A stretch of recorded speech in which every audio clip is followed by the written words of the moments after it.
What a way to start off the regular season portion of Blue Jays baseball. Game 1 of 162 is in the books, and what a ball game it was at Yankee Stadium as the Blue Jays prevail 3-2 in the season opener. And what a game, Blue Jay fans. Let's break this game down right from the start. Gerrit Cole got the ball for the Yankees. Hyunjin Ryu on the mound for the Blue Jays. And we know from last season, Hyunjin Ryu had a slow start to his career as a Blue Jay, but he found it as the season went along. He was awesome today. But before we get to Hyunjin Ryu, let's go to the Blue Jays' second inning of work on the offensive side of the ball, where Vladimir Guerrero Jr. comes up and hits an absolute missile right up the middle on the first pitch he sees of the season. He hits it 114 miles an hour. And I learned it from Steve, who is on our Instagram Live on Blue Jay Center. He said that is the hardest hit ball that Gerrit Cole has allowed in his career. Vladdy ripped that one, and that was after, I think, Hernandez hit a single past Torres to give the Jays 2-1. Then Gurriel singles, and the Blue Jays, I could be totally wrong with the names and whatnot, but all I know is the Blue Jays take a 1-0 lead off a single to center field, and it's a big-time start to the year. You get a single, an RBI single off of Gerrit Cole. Great start. However, next half inning, Gary Sanchez comes up, and Hyunjin Ryu, the only mistake he made today, in my opinion, is a kind of a fastball, or was a changeup that stayed over the middle of the plate, and Sanchez crushes it deep and gone to give the Yankees a 2-1 lead. And that stays hold until about the fifth inning or the sixth. I think it was the sixth inning. Was it the fifth? I think it was the sixth inning off of Gerrit Cole, and Cole throws a hanging curveball to Teoscar Hernandez. We all know the saying: "You hangy, he bangy." And Hernandez hits an absolute moonshot to left field. And oh boy, Teoscar Hernandez had a 3-for-4 ball game, scored 2 runs, and had an RBI in his first game after being named the Silver Slugger Award in the American League last year. So a great start to his season, and the Blue Jays have tied this game at 2. Let's move ahead to the later innings, and the Blue Jays go to the bottom of the 9th inning, right? The Yankees coming up, and Jordan Romano comes out there for the save. Obviously, I think David Phelps had a big inning as well. Got a huge double play, I think it was, to get out of that. There was a lot of great defensive plays in this one, but we got to go to Jordan Romano. I think the double play was when Phelps was on the mound to get out of an insane jam. He found a way to get out of that. I think it was in the 8th inning. I could be wrong. And Romano goes out there in the bottom half of the 9th and gets into some trouble for sure. Tauchman at third with less than 2 out. Ground ball gets hit to third. Kevin Biggio, he throws it home. Jansen blocks the plate enough, right? He's legally, and he blocked the plate enough to collide a little bit with Tauchman, but he gets him out on the plate to get the second out of the inning. And then what happens after that? That was DJ LeMahieu, I think it was, by the way. So that was a huge play. Then comes Aaron Judge, and Jordan Romano says, "Sit the heck down, boy," as Aaron Judge sits down. And the Blue Jays head to the top of the 10th inning, finding a way to stay tied in this ball game. And in the top of the 10th, so the rule is still in effect to the Jays. You have a player at second base to start, and you kind of go from there. Well, obviously, Rowdy Tellez would have been a guy at second base, but they pinch run for Jonathan Davis. Makes sense. And Randall Grichuk comes up, and he rips a ball to right field. And I guess Aaron Judge was like, "Man, if only I'm 7 foot tall, I could have made that catch." It goes over his head, off the wall. Davis comes in, Grichuk to second, and the Blue Jays have a 3-2 lead in the 10th. Next up, Danny Jansen. He's trying to bunt. And early on, I'm like, yeah, that kind of makes sense. Gets his 2 strikes. I'm like, you know what? You got a guy at second, nobody out. You got 2 strikes on him. I'd say swing away. No, I don't know if he chose to or if it was told from the bench, but he bunted again, or at least attempted to. But the ball was in the dirt, and he goes after it, and he strikes out. And that's the first out of the inning. I'm like, that's not what you want to see. Then Simeon strikes out. Then Biggio gets out. And I'm like, okay. The Jays have a 3-2 lead going into the bottom half of the 10th inning. However, the Yankees have a guy at second to start in the inning. We needed that extra run. But in comes Julian Merriweather.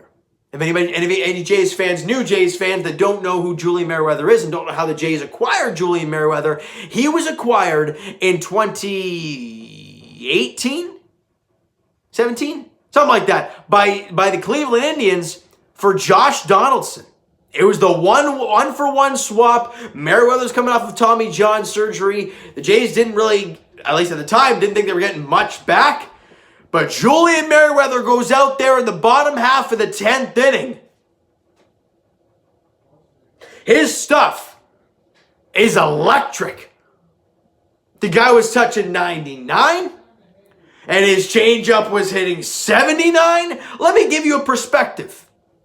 Most fastballs that are, let's say 99, for example, changeups are in and around 90 to 89, right? And when they're about 10 to 12 miles an hour difference, that's when stuff plays. His stuff was 20 mile an hour difference. And that 79 mile an hour changeup, it was to strike out Aaron Hicks to start off the inning. And not only was it a 79 mile an hour changeup, it was literally on the down and away corner, right on the corner, and Aaron Hicks gets rung up for the first out of the inning. Big time pitch. Up comes Giancarlo Stanton. And he looks at two sliders for strikes. Then Merriweather's like, all right, I throw you those two. I'm going to go heat now. And he throws a 99 mile an hour fastball up in and around the letters in the face of Giancarlo Stanton and in too, right? It was pretty tight. But he's thinking it's going to be another slider or at least a changeup or something off speed. And he clearly gets fooled because it's a big hack at a ball literally right about here, right? If I'm looking at right about here on Stanton, but he takes a hack, whiffs on it, we got two down.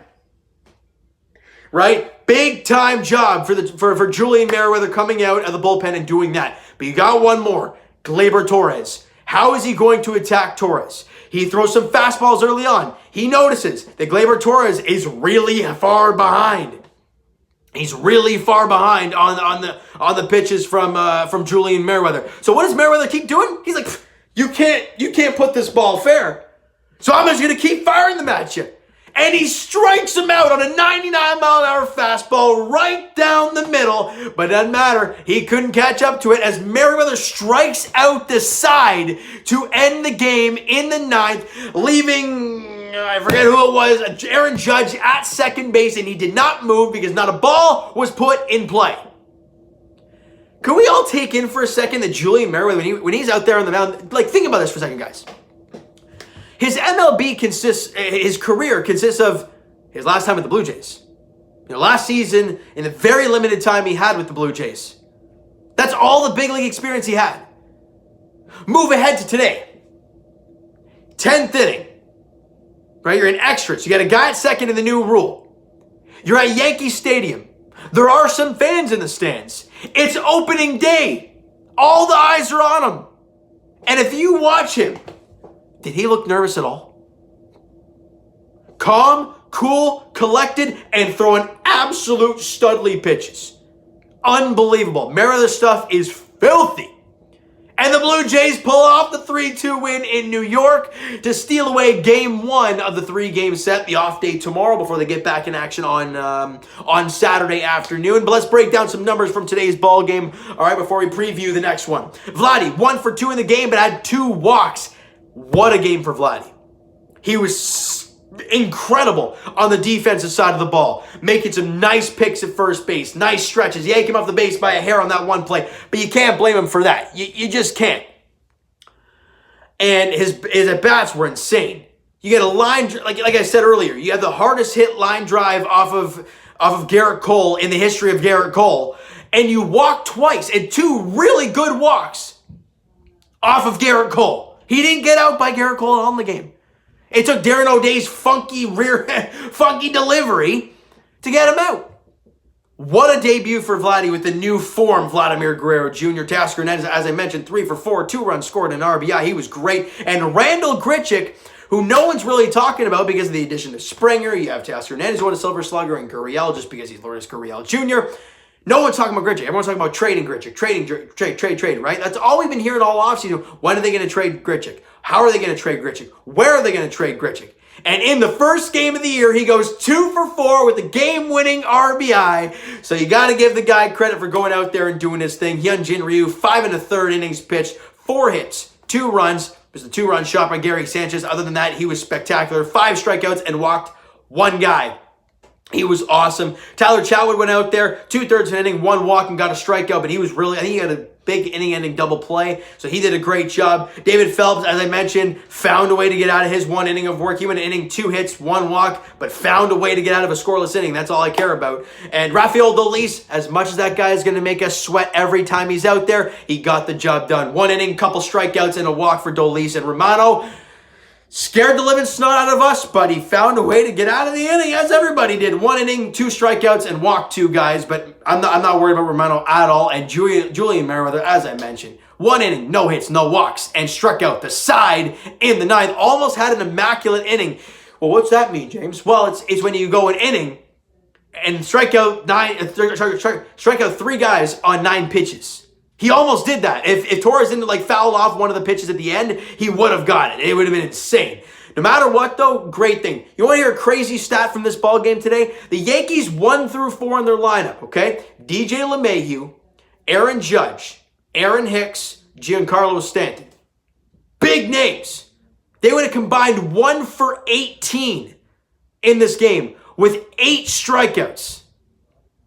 The Jays did a heck of a job at that starting unit. Obviously, the Jays' top of the lineup really didn't get a whole lot going either, but they got the job done, and that's what matters. So a great job overall. Now, Game 2 of the 3-game set against the New York Yankees goes on Saturday afternoon to 1:05 first pitch at Yankee Stadium. Ross Stripling gets the ball, and Corey Kluber is on the mound for the Yankees in Game 2. It's going to be a lot of fun, though, guys. If today is any indication of what this year is going to be like for the Toronto Blue Jays, I cannot wait. All right, so you know what? That is going to do it for this one. If you enjoyed the video and enjoyed the game there this afternoon, smack the like button. I do appreciate that.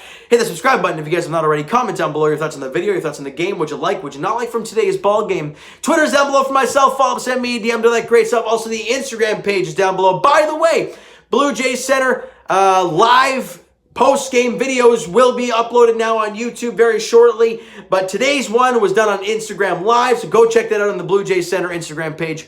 We did it actually just before I did the video, so go check that out.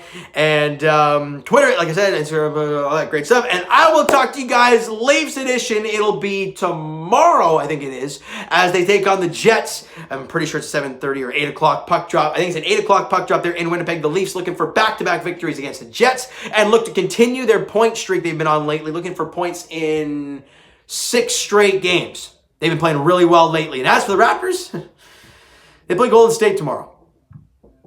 As for the Blue Jays, they take on the Yankees again in Game 2 of the 3-game set on Saturday afternoon. Ross Stripling, Corey Kluber is the pitching matchup. All right, let me know what you guys think of the video and your expectations in Game 2. All right, so thank you so much for listening and watching. I hope you enjoyed the video. Talk to you guys then.